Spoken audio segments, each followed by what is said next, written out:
Dans la nuit du 3 janvier, les États-Unis ont mené des frappes aériennes qui ont secoué Caracas, la capitale vénézuélienne. On a vite compris pourquoi l'administration Trump avait ordonné ces frappes.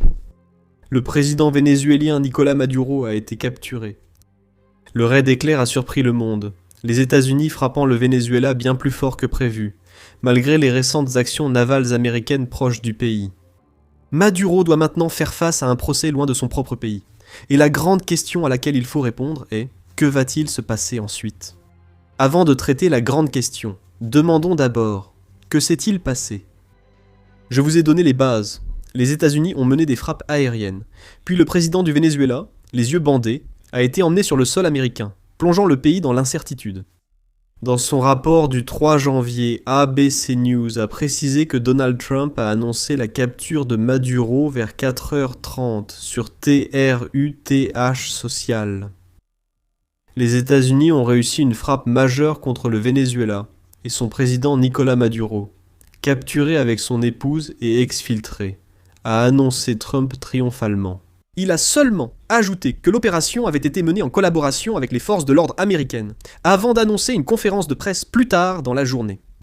Cette publication a été mise en ligne quelques heures après des explosions signalées à Caracas, avec des photos et vidéos montrant de grandes boules de feu et de la fumée dans le ciel, suggérant une série de frappes coordonnées conçues pour ouvrir la porte, au sens figuré, aux États-Unis afin d'extraire Maduro. Donald Trump a commenté davantage l'opération lors d'une interview avec Fox News où il a déclaré « Toute la manœuvre, les atterrissages, le nombre important d'appareils et d'hélicoptères, ainsi que la variété de modèles d'hélicoptères et de chasseurs. » Donald Trump a déclaré lors de l'interview qu'ils avaient un chasseur pour chaque situation. Il a aussi indiqué que Maduro s'était réfugié dans un bâtiment fortifié, ce que les États-Unis avaient anticipé et prévu. Ils sont entrés par effraction dans des lieux supposés inaccessibles, franchissant des portes en acier installées à cet effet, neutralisées en quelques secondes, a déclaré Donald Trump, concernant la destruction des défenses de Maduro. La British Broadcasting Corporation a fourni quelques détails supplémentaires dans son reportage sur la situation. Elle a déclaré que l'armée américaine avait attaqué la maison de Maduro à 2h du matin. Il semble que ces forces opéraient déjà à Caracas, où une grande partie de la ville était privée d'électricité. La British Broadcasting Corporation note qu'on ignore comment les forces américaines y sont parvenues. Quoi qu'il en soit, la pièce sécurisée renforcée d'acier dans laquelle Maduro s'était caché a apparemment été pénétrée par la principale unité antiterroriste de l'armée américaine, la Delta Force, et Maduro a été extrait, ou, selon certains, enlevé. La British Broadcasting Corporation rapporte que plus de 150 avions ont participé, transportant de nombreux agents américains à Caracas, sans qu'aucun ne soit blessé. Maduro et son épouse ont été conduits sur l'United States Ship Iwo Jima. Le couple a été conduit en avion à la base de la garde nationale aérienne de Stewart, à New York. Maduro et son épouse ont ensuite été emmenés au Metropolitan Detention Center de Brooklyn, où ils attendaient leur procès. La British Broadcasting Corporation indique que les explosions à Caracas couvraient l'opération d'exfiltration lors des frappes aériennes. Cependant, l'Indépendant indique que les États-Unis ont frappé 2 aéroports, La Guaira et Higorota, dans l'état de Miranda. D'autres frappes semblent également avoir eu lieu sur la base aérienne Libertador, la base aérienne Charayada, le port de La Guaira et la base navale de Meseta de Mamo. Le port de Tijuna et la base aérienne de Miranda ont aussi été touchés. Si ces frappes servirent de diversion, les États-Unis en ont profité pour neutraliser des sites militaires vénézuéliens clés avec leurs bombes et missiles. Il s'agissait de frappes pouvant être vues comme une déclaration de guerre des États-Unis au Venezuela. L'administration Trump ne décrit pas ses actions de cette façon, comme vous le verrez. Pourtant, il est clair que les États-Unis s'engagent sur un terrain juridique délicat. Des questions se posent déjà sur la légitimité de l'action récente du pays. Les États-Unis disent avoir toutes les justifications. Reuters rapporte que le département de la justice des États-Unis a activement sollicité l'aide de l'armée américaine pour arrêter Maduro, ainsi que sa femme, son fils, 2 dirigeants politiques, et le supposé chef d'un gang international. Le département de la justice veut que tous soient poursuivis pour des accusations liées à la drogue, aux armes et au terrorisme, même si cela n'était peut-être pas la seule motivation. Trump a déjà affirmé que les États-Unis étaient mécontents du Venezuela pour avoir prétendument volé les intérêts pétroliers américains, bien qu'il ne soit pas exactement clair ce que Trump entend par là.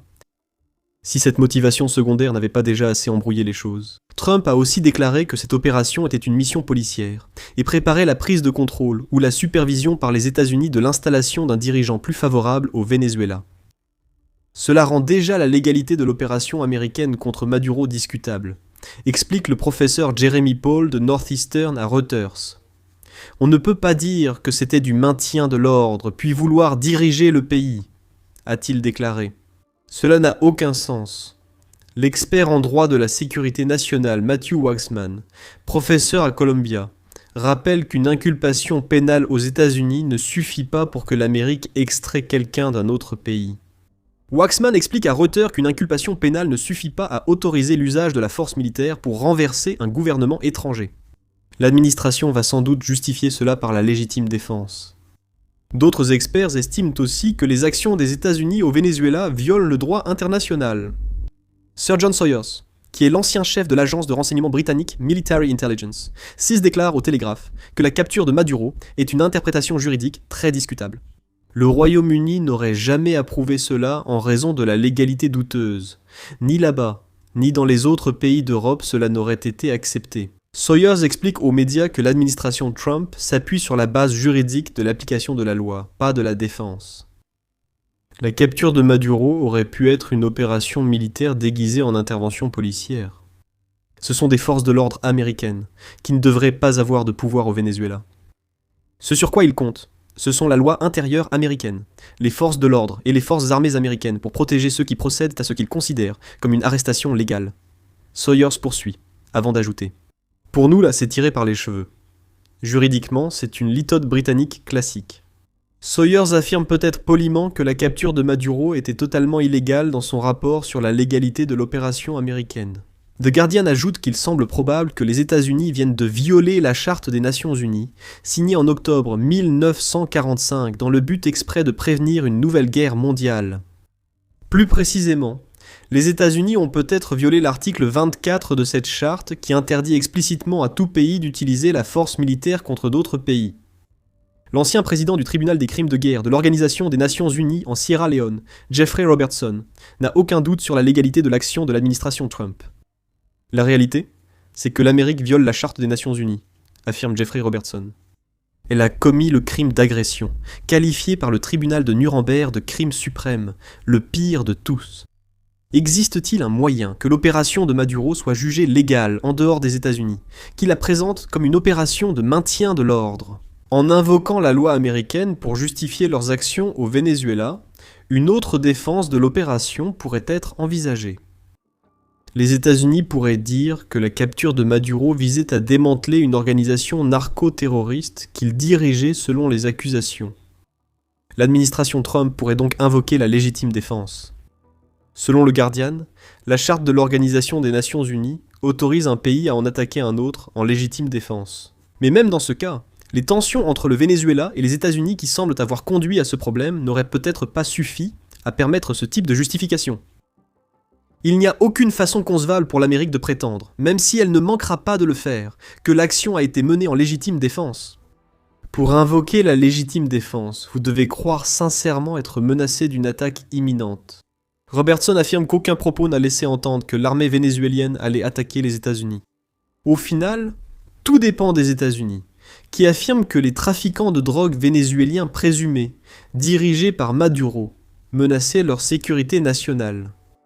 Votre avis peut différer sur la justification de la capture de Maduro. Donc ce qui va se passer ensuite, d'un point de vue juridique, reste très incertain. Quoi qu'il en soit, Maduro a été capturé et est déjà aux États-Unis. Reste à savoir ce qui va arriver au Venezuela après son départ. Quel sera le sort de Maduro et le rôle futur des États-Unis dans le pays ? La réponse à ces questions est complexe et entremêlée. Nous savons une chose. Il n'y aura pas d'autre intervention militaire américaine au Venezuela, selon l'administration Trump, rapporte la British Broadcasting Corporation. Le secrétaire d'État américain, Marco Rubio, a affirmé que ce que les États-Unis ont fait n'est pas une guerre contre le Venezuela. Cependant, cela ne signifie pas nécessairement que le Venezuela est tiré d'affaire. Militairement, tout dépendra de leurs prochaines actions, note Rubio, précisant que les États-Unis garderont des leviers d'influence, probablement pour que le Venezuela agisse en leur faveur. Rubio a aussi commenté la façon dont les États-Unis combleront le vide de pouvoir qu'ils ont créé. Après l'arrestation de Maduro, la vice-présidente Delcy Rodriguez, nommée présidente par intérim, a aussitôt exigé sa libération, affirmant qu'il reste le seul président du Venezuela. Ce n'est certainement pas ce que les États-Unis veulent entendre, même si Rubio affirme qu'il reçoit des messages très différents de la part de Rodriguez. Le secrétaire d'État américain dit qu'il est en contact avec la nouvelle présidente par intérim et qu'elle a déjà exprimé sa volonté de faire tout ce que les États-Unis demandent. Les propos de Rodriguez contredisent en cette affirmation, puisqu'elle a déjà déclaré que le Venezuela ne deviendra pas une colonie d'un empire. Le commentaire de Rubio sur ses leviers d'influence paraît répondre à une présidente intérimaire qui ne coopère pas. Situation confuse. Rodriguez dit peut-être seulement ce que le peuple vénézuélien désorienté veut entendre. En collaborant avec les États-Unis sur la transition post-Maduro, la nouvelle présidente par intérim a aussi longtemps appartenu au cercle proche de Maduro. La British Broadcasting Corporation ajoute que cela soulève des questions sur la véritable loyauté de Rodriguez. Une personne qui semble peu susceptible d'accéder au pouvoir est Marina Karina Machado, qui est la dirigeante de l'opposition vénézuélienne, et paraît être une personne potentiellement plus favorable à la démocratie à installer. Après l'éviction d'un homme que beaucoup jugeaient dictateur, sauf de nom. La British Broadcasting Corporation affirme que Trump ne soutiendrait probablement pas Machado, estimant qu'elle n'a pas le respect ou le soutien du peuple vénézuélien. Machado a déjà appelé Edmundo González Urrutia à diriger le Venezuela. González s'est opposé à Maduro à la présidentielle vénézuélienne de 2024 et beaucoup estiment qu'il a gagné. Parmi elles se trouvait l'ex-secrétaire d'État américain Anthony Blinken, qui a déclaré en août 2024 « Au vu des preuves accablantes, il est clair pour les États-Unis et le peuple vénézuélien qu'Edmundo González Urrutia a remporté le plus de voix à la présidentielle du 28 juillet au Venezuela. Rien de tout cela n'a compté pour Maduro, qui a tout de même conservé le pouvoir. Pourtant, le Venezuela pourrait avoir un dirigeant démocratiquement élu en attente. À voir si ce dirigeant sera vraiment installé. Actuellement, le Venezuela a une présidente intérimaire, sans réel pouvoir. Les États-Unis sont actuellement les faiseurs de roi au Venezuela, et semblent avoir pris le contrôle du pays juste après leur frappe. Pendant que Rodriguez s'exprime, Trump suggère que les États-Unis dirigent réellement. Nous dirigerons le pays jusqu'à garantir une transition sûre et appropriée, a déclaré Trump lors d'une conférence de presse à Mar-a-Lago après les opérations contre Maduro. Trump a aussi profité de l'occasion pour utiliser l'action américaine au Venezuela comme message. Il a ajouté que l'opération, extrêmement réussie, devait servir d'avertissement à quiconque menacerait la souveraineté américaine ou mettrait en danger des vies américaines. La question d'une nouvelle intervention militaire persiste. Rubio a affirmé que les États-Unis ne prévoyaient pas d'autres opérations, mais Trump suggère le contraire. Nous n'avons pas peur d'envoyer des troupes au sol, rapporte la British Broadcasting Corporation, citant Trump sur le déploiement de soldats américains au Venezuela. Tout cela est compliqué et contradictoire. La situation semble se résumer au fait que Rodriguez est aux commandes, tant qu'elle fait ce que les États-Unis disent, ce qui signifie essentiellement que ce sont les États-Unis qui dirigent, pour l'instant. Pas de calendrier précis pour la durée. Il est aussi possible que Trump et son administration ignorent la suite des événements. C'est ce qu'affirme Raja Menon du Guardian, qui a écrit le 4 janvier que Trump n'a aucun contrôle réel sur la façon dont le peuple vénézuélien réagira à ce que les États-Unis viennent de faire. Même si Maduro était dictatorial, une intervention militaire américaine pour le destituer serait vue comme un grave abus de pouvoir par de nombreux Vénézuéliens, y compris ceux opposés à Maduro. Menon souligne que les manifestations pourraient désormais dégénérer en affrontements, l'administration Rodriguez étant perçue comme affaiblie. Si cela arrive, l'espoir américain d'utiliser le président intérimaire du Venezuela pour ses objectifs pourrait disparaître. L'administration Trump pourrait aussi faire face à ce risque sur le plan intérieur. Donald Trump a remporté la présidence des États-Unis, en partie grâce à des promesses de mettre l'Amérique avant tout. Le président américain a même tenu à préciser qu'il tiendrait sa promesse lors de son discours inaugural de janvier 2025. Une intervention accrue dans un pays qui n'est pas les États-Unis pourrait-elle amener Donald Trump à perdre le soutien de ses partisans ? C'est possible. Et la British Broadcasting Corporation dit que c'est déjà un problème dans une partie de la base Make America Great Again de Donald Trump. Mais les questions intérieures sont un risque que Donald Trump semble prêt à assumer, confiant dans sa capacité à gérer les défis créés par les États-Unis. Pour Nicolas Maduro, l'avenir paraît sombre. Il est détenu dans une cellule à Brooklyn. Il semble que les États-Unis veuillent l'inculper pour les crimes ayant motivé l'extradition de l'ancien président vénézuélien. Al Jazeera indique que Maduro est interrogé à New York. The Guardian indique aussi que la Maison-Blanche a diffusé des photos de Maduro menotté, escorté par des agents de la Drug Enforcement Administration américaine. Il semble assez clair quelle sera la nature des accusations auxquelles Maduro sera bientôt confronté. Et il semble peu probable que Maduro ait la moindre chance de battre quelles que soient les accusations que les États-Unis vont lui présenter. Après tout, les États-Unis avaient mis une prime de 50 millions de dollars sur la tête de l'ancien président vénézuélien en juillet dernier. Et il est peu probable que l'administration Trump laisse Maduro s'échapper maintenant qu'elle tient son homme. Un long séjour en cellule semble attendre Maduro dans le futur. Cependant, il y a encore une réponse à la question de ce qui va se passer ensuite, dont nous n'avons fait qu'effleurer l'idée jusqu'à présent. Et c'est une réponse qui pourrait suggérer la véritable raison derrière celle officiellement avancée par les États-Unis pour extraire Maduro. L'ancien président du Venezuela n'est pas uniquement le narcoterroriste présumé décrit par les États-Unis. Il y a quelques jours à peine, il dirigeait aussi un pays doté d'immenses réserves de pétrole, une ressource que les États-Unis voudront toujours et dont ils pourraient profiter. Le Venezuela occupe une position unique, avec environ 303 milliards de barils de pétrole en 2023, ce qui en fait, selon Al Jazeera, les plus grandes réserves pétrolières mondiales. Ces réserves sont près de 6 fois supérieures aux 55 milliards de barils détenus par les États-Unis. Cependant, le Venezuela n'a pas profité de ces vastes réserves. Sky News indique que le pays produit moins d'1 million de barils par jour, dont presque toute la production est envoyée en Chine et aux États-Unis, la première recevant du pétrole en remboursement de prêts historiques. Ce que nous voyons ici, c'est un pays avec un immense potentiel pétrolier inexploité, ce qui était clairement très attractif pour les États-Unis. Donald Trump n'a pas hésité à mettre en avant cet attrait non plus. Le 3 janvier, le Kiev Post a rapporté que Donald Trump avait affirmé que des compagnies pétrolières américaines investiraient des milliards de dollars pour remettre sur pied l'industrie pétrolière du Venezuela. Cela donnerait aux États-Unis le contrôle sur des millions de barils de pétrole, surtout que l'embargo pétrolier qui a tant affecté le Venezuela ne sera pas levé. Nos grandes compagnies pétrolières américaines, les plus grandes du monde, vont intervenir, qu'elles y aillent.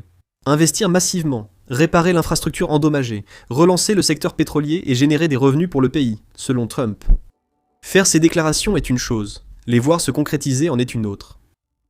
The Guardian indique que les grandes compagnies pétrolières américaines sont restées silencieuses sur la déclaration de Trump. Chevron a publié un communiqué dans lequel elle a déclaré qu'elle respecterait toutes les lois et réglementations en vigueur à la suite de l'éviction de Maduro. Chevron est la seule grande compagnie pétrolière américaine actuellement présente au Venezuela. Il est donc logique qu'elle fasse un commentaire, aussi vague soit-il. ExxonMobil n'a pas répondu aux sollicitations du Guardian pour un commentaire, tandis qu'une autre grande compagnie pétrolière américaine, ConocoPhillips, s'est contentée de déclarer que toute spéculation serait prématurée à ce stade. Ces entreprises attendent sans doute de voir la sévérité des réactions aux actions américaines au Venezuela. Trump y voit une opportunité. Il a éliminé un dictateur qu'il accuse d'être un acteur clé du problème de drogue aux États-Unis. Les milliards de dollars que les États-Unis pourraient obtenir en contrôlant le pétrole vénézuélien représentent un avantage important et sans doute anticipé. La situation au Venezuela évolue, et de nouvelles informations peuvent émerger. Au moment où vous voyez cette vidéo, qui sait ce qui s'est produit ? Les États-Unis viennent d'agir. Cela a sans doute ravivé les tensions avec la Russie et la Chine, rapprochant le monde d'une guerre mondiale. Si c'est le cas, vous devez savoir où aller aux États-Unis si vous voulez survivre à une guerre nucléaire. 9 endroits pourraient être sûrs, découvrez-les dans notre vidéo. Et si vous avez apprécié cette vidéo, n'oubliez pas de vous abonner à The Military Show pour plus de reportages sur l'évolution de la situation au Venezuela. Et merci comme toujours de nous avoir regardés.